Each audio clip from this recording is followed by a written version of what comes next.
This is the face of a girl who hasn't had internet for over a week in her building. It was okay at the beginning, because you don't need internet to read and write, which is pretty much most of what I do with my time. But, you know, it's been over a week now. I'm not dealing with it too well. Basically, last Tuesday there was a fire in one of the subway tunnels or something like that, and a bunch of cables got destroyed, and now, like, that network provider can no longer provide internet, at least to our building. No one's taking it particularly well because we are of the generation where internet is kind of in our blood. And also I have no Wi-Fi because I'm not entirely sure how my phone pack works, and I don't want to pay extra for Wi-Fi that I don't necessarily need, I just want. So Katya and I went to the university on a weekend, both Saturday and Sunday, just to use the internet. That's how desperate we were. And we've watched a lot of movies to fill the time. It's affecting her worse than me, I think, because she doesn't really do much apart from research, and she needs the internet, essentially, to, you know, fill the time. Whereas, you know, reading and writing doesn't need the internet, it's just handy. So apparently this week is lo-fi week.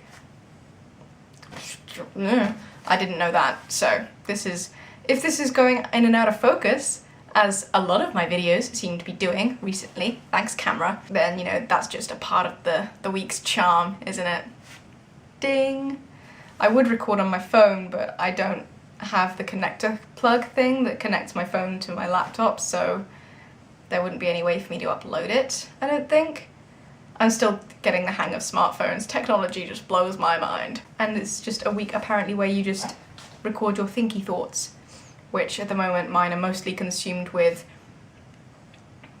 reading, because I have a lot of that to do, and racism, because that was the topic of our discussion in cultural studies this week, and mental illness, because I'm researching that for a fic I'm writing, specifically OCD, anorexia, and Alice in Wonderland syndrome, which I had never heard of before, you know, just going into this, and is a really, really interesting mental disorder. I encourage you to look into it.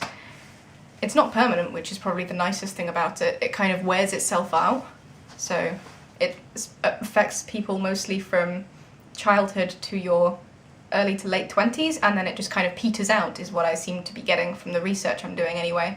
But it means like the world around you and yourself feels distorted when it isn't, so like you can feel like you're much smaller than you are and the world around you is a lot bigger, or that the floor is kind of spongy and you can't walk right and things seem further away or closer than they actually are.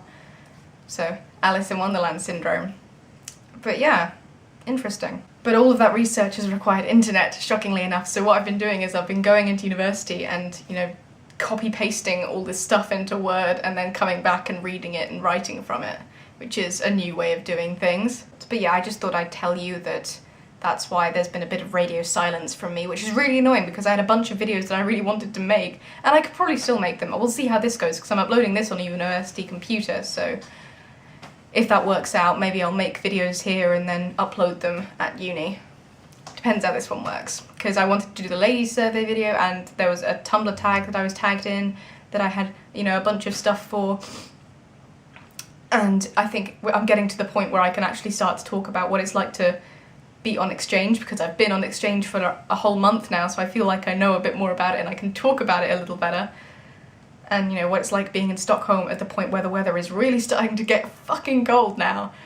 Not unbearably, but, you know, it's definitely taken a turn. I haven't yet broken out the ski jacket, but I'm wearing my other coat, which is this one, actually.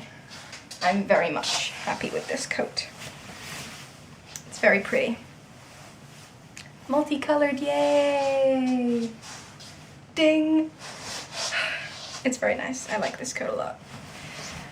But yeah, it's not cold enough for the ski jacket yet, thankfully. And Aiden is coming to visit in like less than 2 weeks. I'm so excited. Now I've got to edit this and we'll see how it goes. I really hope this hasn't been going in and out of focus, because that would be just fucking brilliant.